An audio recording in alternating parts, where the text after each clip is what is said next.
Ang pinaka bagong salita ngayon na pinag-uusapan, archive. Archive. Kasi inarchive ng Senado eh. Inarchive ng Senado ang impeachment. So pinag-uusapan na ngayon. Anong ibig sabihin ng archive na ito at bakit inarchive ng Senado? Pero ako ang masasabi ko, ang dapat na inarchive o i-archive ang Senado. I-archive na natin ang Senado. I-archive na natin ang Senado.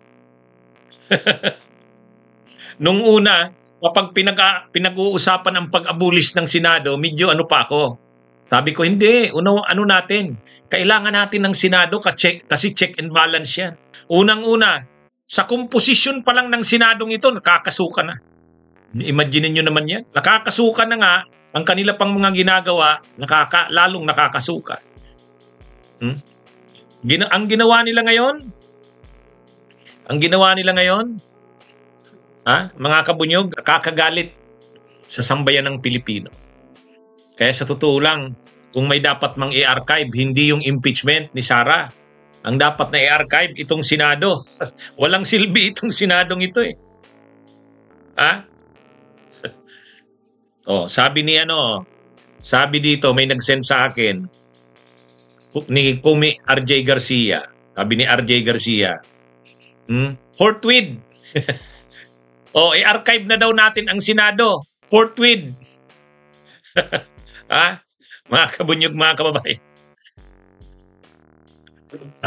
Igot nga muna ako ng mainit na kape.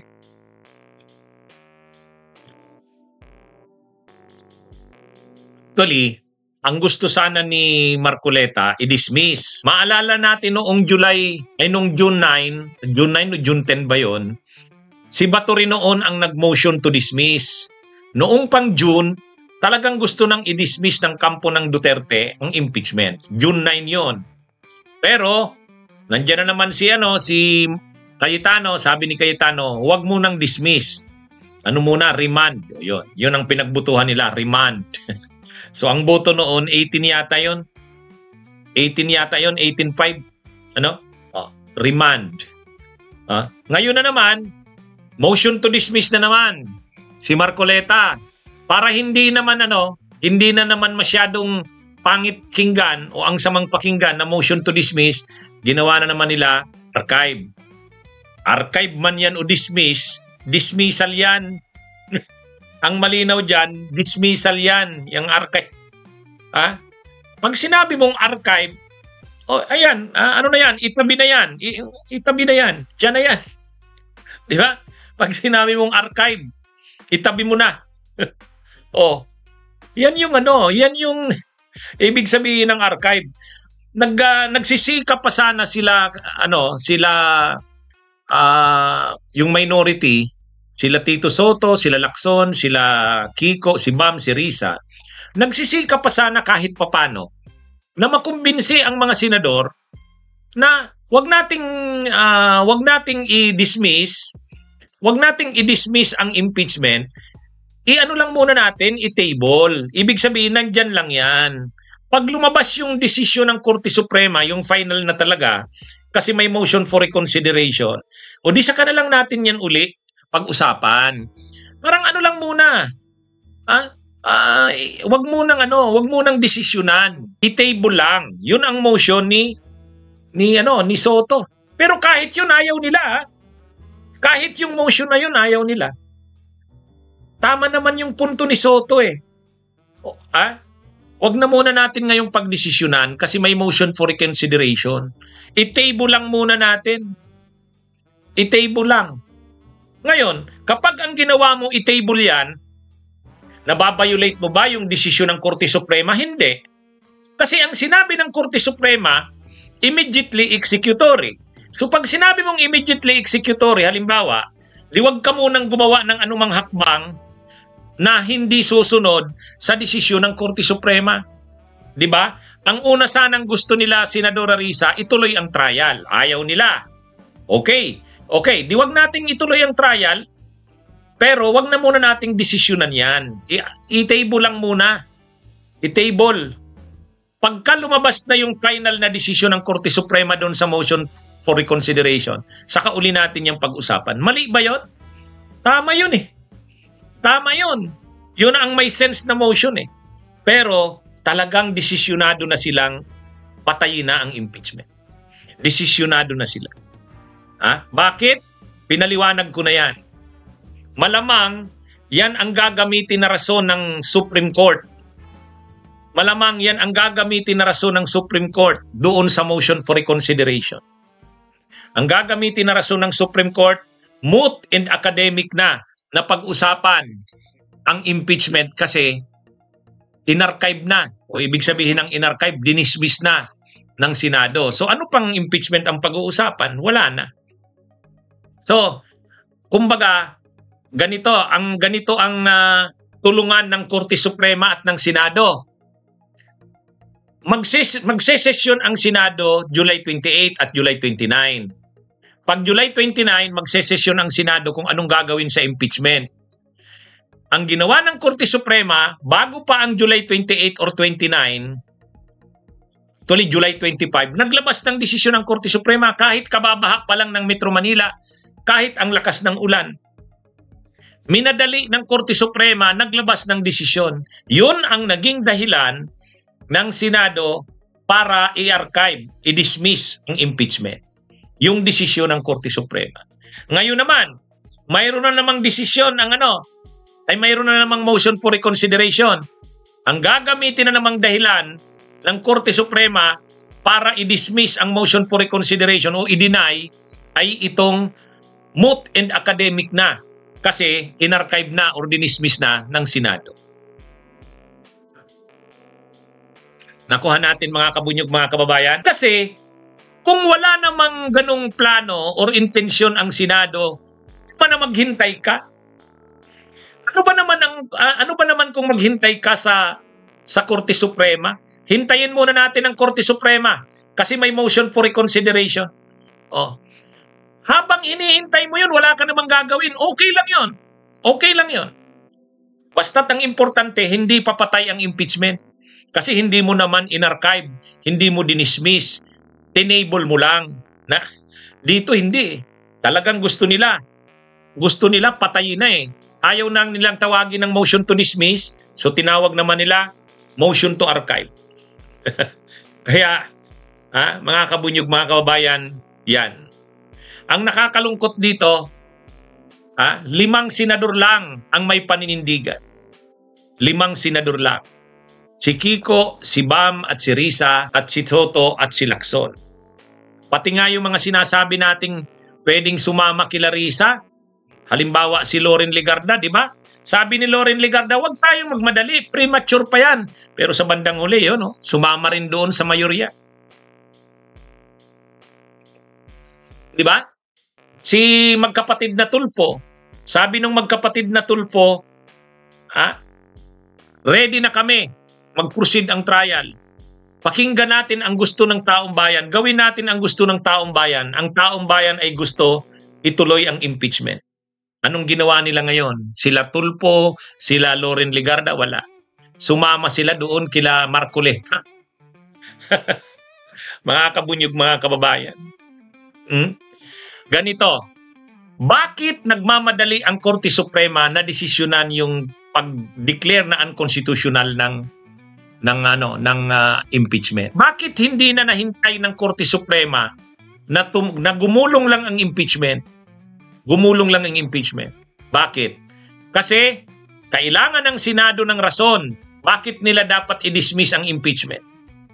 Kailangan ng Senado ng rason eh. Hindi pwedeng ang rason nila yung mga one-year bar rule, hindi pwede yung mga bawal tumawid o crossover.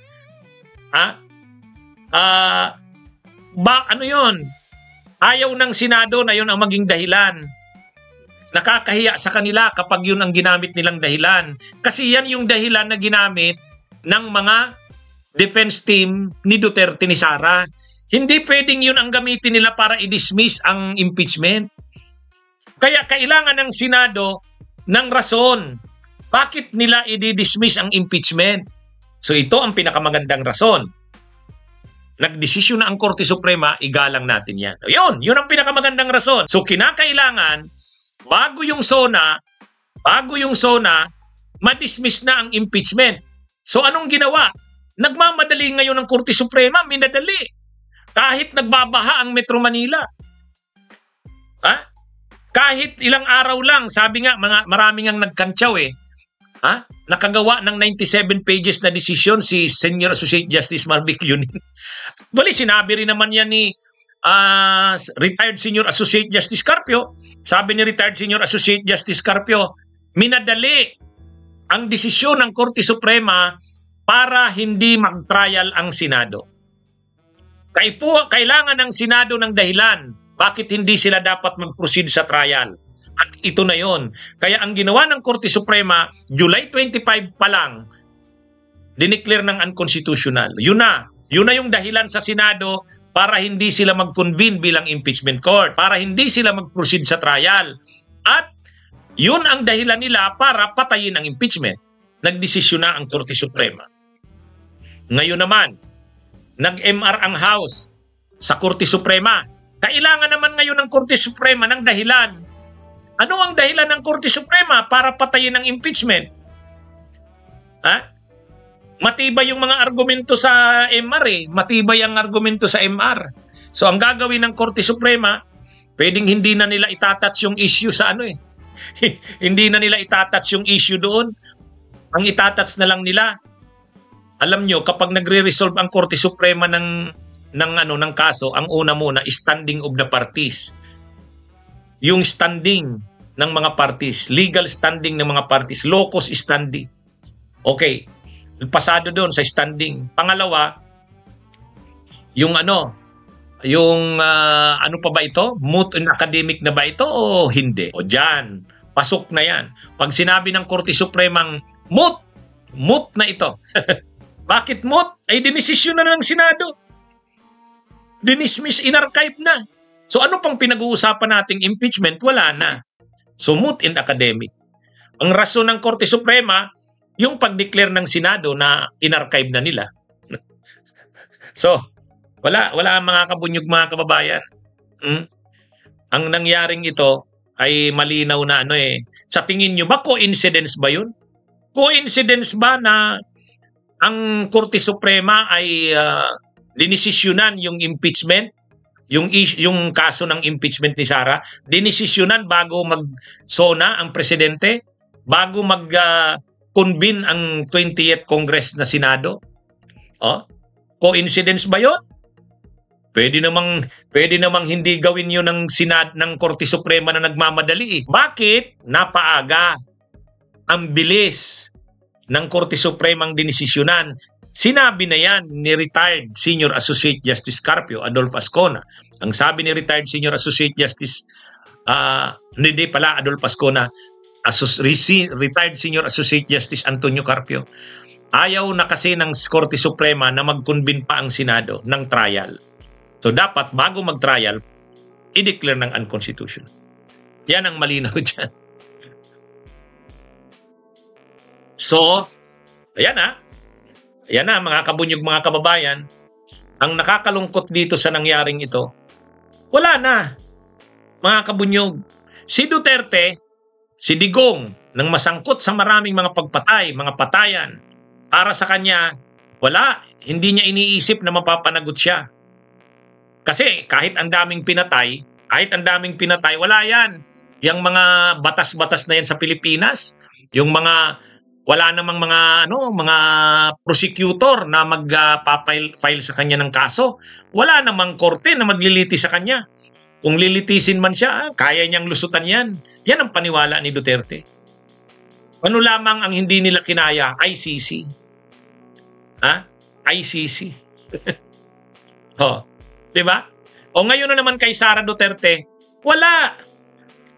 Para dito sa mga senador, para dito sa Korte Suprema, para sa kanila, ang pinag-uusapan na pera ng bayan dyan, na pinaniniwalaang nilustay ni Sara dahil napakaraming ebidensya, wala na yan. Okay lang yan. Okay na lang yan. Ang sabi nga ni Alan Peter Cayetano, kung ayaw nyo kay Sara Duterte, di talunin nyo sa election sa 2028, hindi yun. Hindi yun ang issue doon. Ang issue dito, dapat managot si Sara sa mga paglulustay niya ng pundo ng bayan. Pananagutan ito, pagpapanagot ito. Hindi ito usapin ng hindi makatakbo si Sara sa 2028. Kung yan man ang agenda nila Martin Romualdez, agenda nila yan. Pero sa taong bayan, ang gusto ng taong bayan, malaman ang katotohanan. At kung totoo nga na talagang nilustay ni Sara Duterte ang pundo ng bayan, pinaghirapan niya ng taong bayan, pinaghirapan niya ng mamamayan, dapat siyang managot yan. At ang panagot sa kanya, tanggalin siya sa pwesto. Yan yun. Yung sinabi ni Cayetano, kung gusto niyong maano si Sara, labanan niyo sa eleksyon sa 2028. Hindi yun. Ang pinag-uusapan dito, yung garapala na paggastos ng pera ng bayan. Yan ang gusto nating panagutin si Sara Duterte. ang yabang. Alam nyo kasi, ito kasing mga senador na to, sila Chis Escudero, para sa kanila, normal na sa kanila ang korupsyon. Normal na sa kanila ang korupsyon. Parang ganito yan. Bakit nyo pinapanagot si Sara? Lahat naman tayo dito magnanakaw o ganun. Kaya sa kanila, tayo lang kasi ang gustong panagutin si Sara.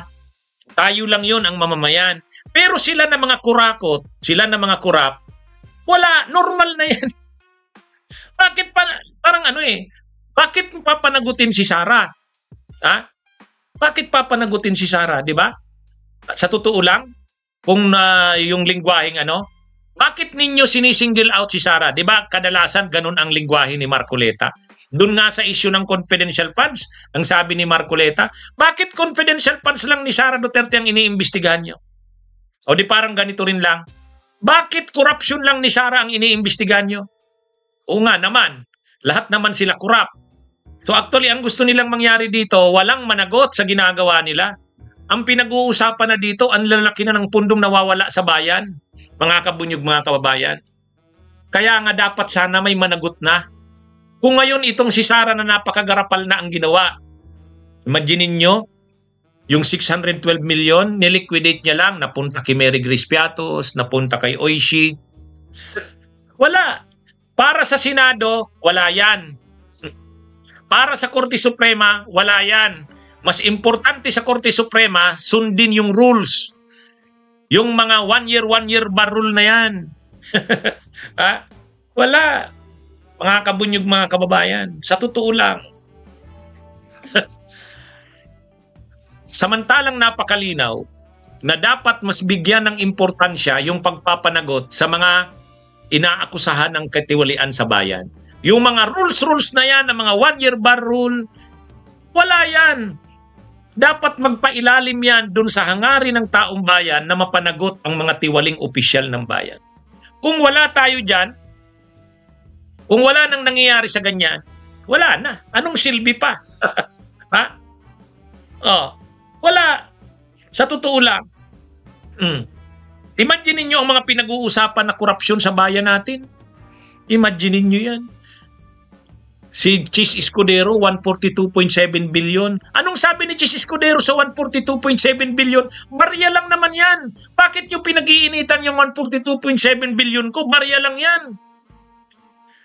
Mga kabunyog, ilan ang napunta doon sa Bulacan ni Joel Villanueva? 12 billion. Ilan ang napunta doon kay Bongo? May nakalagay doon, 4 and in behalf of Bongo, 3 billion. Yan yun. Ganyan sila. Ang problema, wala sanang problema yan kung pera nila yan. Pera nating mamamayang Pilipino yan. And yet, ayaw nila ng pananagutan. Si Chis Escudero, pag pinag-usapan ang 142.7 billion, ang sabi niya, demolition job yan. Saka maliit lang naman yung 142.7 billion. Yan, mga kabunyog. Iyan na ang nangyayari sa atin. Ang nakakalungkot lang, dahil ang Korte Suprema sana, ang inaasahan natin, ang Korte Suprema, pag mga ganitong sitwasyon, ang Korte Suprema ang nagliligtas sa bayan. Hindi. Hindi ang Korte Suprema ang nagligtas sa bayan. Siya pa nga ang naging kasangkapan sa ganito. Kung wala yung desisyon ng Korte Suprema, pipilitin ng mga senador na ang dahilan ng pag-dismiss nila ng impeachment ay yung argumento ng defense. Ano yon? Yung mga argumentong sinulat sa defense ni Sara, yun ang gagamitin ng mga senador. Ay medyo garapal yun. Kaya dito kumbaga, swabe. Swabe kasi dinismiss ng Korte Suprema, unconstitutional yung impeachment, yun ang ginagamit ngayon ng Senado. Diba? Yan yun. Kaya lang, hindi naman yan mauunawaan ng mga senador na tulad ni Lito Lapid. Hindi naman yan mauunawaan ng mga senador na tulad ni Rapi Tulfo at Erwin Tulfo. Hindi rin yan mauunawaan ng mga senador na panatiko tulad ni Padilla, Marcoleta, Bongo Bato sa kani Aimee. Kasi sabi nga ni Ruben Padilla, sunugin nyo man ako, amoy Duterte ako. Kung anong sinabi ng Duterte, gagawin ko. Wala talaga tayong pag-asa. Wala, nakakalungkot. Nakakalungkot mga kabunyog. Nasaan na? Nung si Duterte ay nakakagawa ng napakagrabing krimen, ang daming pinapatay sa bansa natin, wala, hindi natin napanagot. Mabuti na lang may ICC. Ito na naman si Sara Duterte, hindi na naman natin napanagot. Sa ano pang mangyayari sa bansa natin? Ano pang mangyayari sa bansa natin? Wala kang maaasahan sa Senado. Wala kang maaasahan sa Korte Suprema. Ewan ko. Sira na ang mga institutions natin. Sira na ang institution natin. Oh, di ba? Nakakalungkot ito mga kabunyog. Kaya kung mayroong man dapat i-archive ang Senado, wala namang silbi ang Senado. Ang Senado na dapat may wisdom, wala yan. Walang wisdom. Anong wisdom yan mayroon? Except dun sa 5. Lahat na yan. Bulok. Diba? Mga kabunyog, mga kababayan. Ang Senadong ito ay Senadong walang paninindigan. Walang paninindigan. Mayroong sinabi si Senador Kiko Pangilinan. Sabi ni Senador Kiko Pangilinan, nung panahon na parte ako ng Senado, pinag-usapan din sana noon, sa panahon ni Corona daw, yung kay Corona, bubuksan ba yung dollar accounts ni Corona o hindi? Impeachment court sila noon, sabi ni Kiko Pangilinan.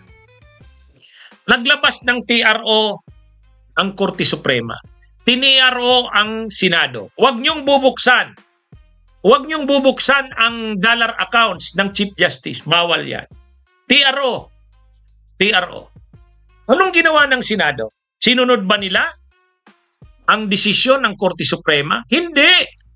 Hindi kaagad-agad. Nag-session muna ang Supreme Court ay ang Impeachment Court. Hindi pwedeng sundin nila basta-basta na lang. Pagbutuhan ng Impeachment Court. Anong gagawin? So yung ibig sabihin, yung pag-convene ng Impeachment Court tungkol dun sa TRO ng Korte Suprema, yun ay pagpapakita na ang Senado ay mayroong paninindigan. Hindi pwedeng maging sunod-sunuran sa Korte Suprema. Kaya ang ginawa daw ng Senado noon, nagbutuhan sila. Ngayon, sa butuhan ng Senado, nanalo. Na wag buksan ang dollar account ni Corona. Okay, isusundin yon. Ibig sabihin, kaya hindi bubuksan ang dollar account ni Corona, hindi dahil doon sa TRO ng Senado, ng Korte Suprema, kundi desisyon nila bilang impeachment court. Yun ang importante doon. Na makita mo sa Senado na hindi mo naman binabastos ang Korte Suprema, pero i-assert mo din ang mandato mo. I-assert mo din ang kapangyarihan mo. Dito wala. Ano ang kapangyarihan ng Senado? The Senate has the sole power to try and decide impeachment cases. Sole power to try and decide. Ano ang ibig sabihin ng decide? Anong desisyon natin dito sa impeachment? Anong gagawin natin dito? Yun. Ang may sole power niyan ay ang Senado. Hindi ang Korte Suprema. Hindi. Kaya dito mga kabunyog, mga kababayan, sabi ni Kiko Pangilinan, nung time nila, nag-convene ang Senado bilang impeachment court at nagbutuhan. Kung bubuksan ba yung dollar accounts ni Corona o hindi, ang nanalo, huwag nabuksan. O, diyon, sinunod nila. Ibig sabihin, kahit pa may desisyon na ang Korte Suprema, dapat pa rin magbutuhan bilang impeachment court. Dito hindi. Ayaw mag-convene ng Senado bilang impeachment court. Hindi. Nag-convene sila kanina, hindi bilang impeachment court, kundi bilang plenary ng Senado. Ayaw nila. Ibig sabihin, walang B ang Senadong ito. Walang B. Mayroong sinabi si Kiko ay si Bam Aquino. Sabi ni Bam Aquino, nung mga panahon, actually inabot ko na yon, kabataan ko na yon. Noong 1991, pinagdidibatihan yung US military bases. Expired na kasi yung US military bases agreement, yung RP-US military bases agreement expired na. Nagni-negotiate ang Amerika ng bago na i-renew yung treaty, yung agreement, ma-extend. Kaya lang, ang gusto ni Cory Aquino noon, i-extend yung US military bases agreement, i-renew at mag-extend. Nagbutuhan ng mga senador. Ano ang desisyon ng mga senador? Ang desisyon ng mga senador, sila Salongayan, sila Ginguna, sila Nini Pimentel. Ang desisyon nila noon, wag na. Ibasura na yung US military bases agreement na yan. Panindigan natin ang soberanya ng bansa natin. Wala nang military bases sa Pilipinas. Kahit si Cory Aquino noon, ang stand niya, i-extend ang US military bases agreement, i-renew. Pero ang Senado ay nanindigan. Kagalang-galang ang Senadong ganyan. Itong Senadong ito walang B, walang paninindigan. Ha? Wala. Nakakahiya ng Senadong ito. Diba? Mga kabunyog. Yung dating kagalang-galang na Senado, wala na. Kaya nga sabi ni Professor Maria Serena Diokno, may mga tinatawag kayong Your Honor, pero hindi naman sila kagalang-galang. Diba? Mga kapunyog, mga kaubayan. Yan yung nangyari. Kaya, may dalawang instances nga na binanggit. Ang una yung kay Kiko Pangilinan. Sabi ni Kiko Pangilinan, nung panahon nila, may desisyon ang Korte Suprema, TRO. Sinunod ba nila? Hindi. Hindi nila automatic na sinunod yon. Nag-convene muna sila bilang impeachment court at saka sila nag-decide, nagbutuhan. Yun. Anong ibig sabihin nun? Kapag nag-convene ka bilang impeachment court at nagbutuhan, ibig sabihin nun, ina-assert mo yung authority mo. Ina-assert mo yung kapangyarihan mo. Hindi ka hawak ng Korte Suprema. Yun ang ginawa nung panahon nila ni Kiko Pangilinan. Kinikwento niya yun. At yung panahon nga ni Cory, kahit presidente si Cory, sinasabihan ng Senado, gusto ko i-renew nyo ito. Gusto ko i-renew i-extend nyo yung military bases agreement sa US. Sinunod ba si Cory ng mga senador? Hindi. Hindi. Kasi may paninindigan ng mga senador. Ayaw na nila ng US military bases agreement. Ano ang pinapakita dyan? Pinapakita dyan yung Senado na may B. Yung Senado na may paninindigan. Itong Senadong ito, wala. Walang B, walang paninindigan. Nakakahiya ng Senadong ito. Ha? Nakakahiya ng Senadong ito. Mga kabunyog. Actually, sa survey ngayon, sa survey ngayon, ang Senado bagsak sa survey. Mas maganda pa nga ang rating ng House. Mas maganda pa ang rating ng House. Ngayon, totoo. Bakit?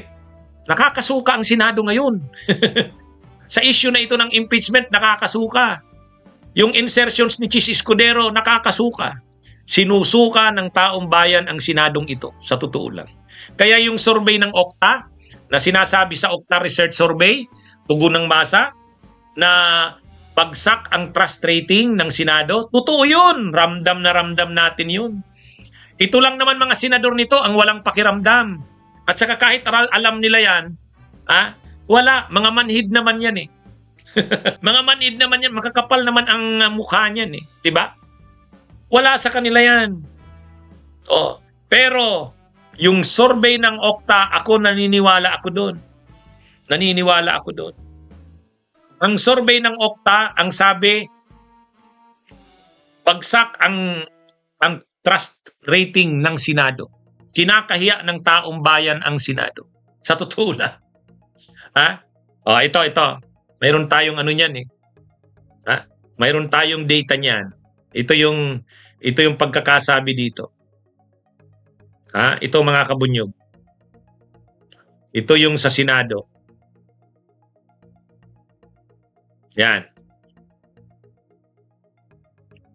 Ito based on its second quarter tugon ng masa survey held from July 12 to 17, July 12 to 17, the research firm, Okta ito, yung Okta, said the trust ratings of the Senate were 49%. Lower than yung dati nilang 57%. Yan Ang trust rating ng Senado based sa tugon ng masa survey ng Okta sa period na July 12 to 17, dating 57, ngayon ay 49. Bagsak. Bagsak. The latest survey also showed that 10% of the Filipinos distrust the Senate while 41% are undecided. Kita nyo? Sa performance rating ng Senado, the upper chamber, the Senate, on the other hand, saw a 6-point drop in its performance rating from 53% to 47%. O kita nyo? Trust rating sa performance rating, bagsak ang Senado. Yan the worst Senate ever. Yan ang sabi ni Lynn Balesa. Agree ako dyan. Agree. Mga kabunyog, mga kababayan. Kaya ito na totoo to sa tingin ko. Totoo ito. Itong itong survey na ito ng Okta na sinasabing ang trust performance rating ng Senado ay napakababa ngayon, bagsak. Totoo to. Kaya lang yun nga. Ang problema lang naman natin, hindi naman yan binibigyang halaga nila Chis Escudero. Sanay sila sa ganyan. Wala silang pakialam kung bagsak sa survey, sa trust rating. Kahit wala nang tiwala sa kanila ang tao, nawawala na ang tiwala. Wala, hindi ka sa kanila importante yan. Ang importante sa kanila, mayroon silang insertions na 142 billion. Ang pinag-uusapan na naman dyan, ilan na naman ang kanilang insertions sa 2026. Yun ang importante sa kanila. Yan ang importante. Anong pakialam nila dito sa mga tugon-tugon ng masa na to? Ang importante sa kanila, busog sila sa insertions. Pag-uusapan na naman ang 2026 budget, yun ang importante sa kanila. Yan mga kabunyog. Mabuti pa ang House of Representatives, sabi dito. Meanwhile, the House of Representatives received a trust rating of 57%, an 8-point increase from its recent 49. Galing 49 naging 57. Tumaas ang trust rating ng House. Okta Research's latest survey added that 9% of the Filipinos distrust the House, while 33% are undecided about their level of trust toward it. The low chamber's performance ratings also improved from 47 to 55. Yung performance rating ng House, 47, naging 55. So anong ibig sabihin nito? Mas may tiwala na ngayon ng mga tao sa Kamara. Sa Kamara. Ako, naniniwala ako sa survey na to, bulok ang Senado ngayon. Sirang-sira sila dito sa nangyayaring ito. Kaya lang yun nga mga kabunyog, mga kababayan. Ano naman sa kanila yan? Wala naman para sa mga senador, hindi importante ang survey na yan. Kahit pagalit ang taong bayan, ang importante, busog sila. Ang importante, pag-uusapan na naman ang budget sunod na linggo. Tama na yan. Tapos na yung impeachment. Budget na ang pag-usapan natin. Yun. Masaya na ang mga senador na to. Yun ang kanila. Yun, dun sila masaya. Yan sila masaya. Oh. Ano ba naman yung mga impeachment na yan? Wala yan. Dito na tayo. Next week, budget na. Budget na ang pag-uusapan. Yun. Diba? Mga kabunyog, mga kababayan. Yan yun. Kaya dapat ang Senado ang i-archive. Hindi yung impeachment ni Sara ang i-archive. Senado mismo ang i-archive. Di ba? Di ba mga kabunyog, mga kababayan? Oh. Anong nakakaya ang Senadong ito? Kung inabot ko pa yung panahon, hindi ko na inabot yung mga panahon nila nung mga panahon ng 1970s, bata pa ako niyan. Pero nung 1988, inabot ko yung Senado na ang Senate President si Jovito Salonga. Tapos ang mga senador noon, sila Sila Ginguna, Neptali Gonzales, Sotero Laurel, Coco Pimentel, yun, Vic Siga, Wigberto Tañada, yun. Yung 1988 Senate, yung na-elect na Senate matapos ang people power, yun. Okay pa yun. Ha? Okay pa yun. Ngayon, tingnan nyo ngayon ang Senado. Marcoleta, Padilla, Bongo, Bato, Rapi Tulfo, Erwin Tulfo, Lito Lapid. Ay, ano ba yan? Ano ba yan? Wala. Wala tayong Ayan, Ernesto Maceda, tama si Rinaldo Gat. Kaya nakakalungkot na para lang mapanagot si Duterte, si Digong, sa ICC na tayo umasa. Dito na naman, sa mga katiwaliang nangyayari sa ating bayan, mga kabunyog, dapat sana mapanagot si Sara sa pamamagitan ng impeachment. Kasi yan ang nakalagay sa konstitusyon. Ang problema, pinatay ng Senado. Sinang-ayunan pa ng Korte Suprema. Yan ang malungkot. Saan na tayo? Okay, mga kabunyog, mga kababayan, magandang araw sa inyong lahat. Mabuhay po tayo. Bunyog, bunyog, halikan na kasama ka. Bunyog, kapag buklod ay may pag-asa. Luzon, Visayas, Mindanao, isa ang pananaw. Sa bagong Pilipinas ang bunyog isisigaw. Bunyog, bunyog.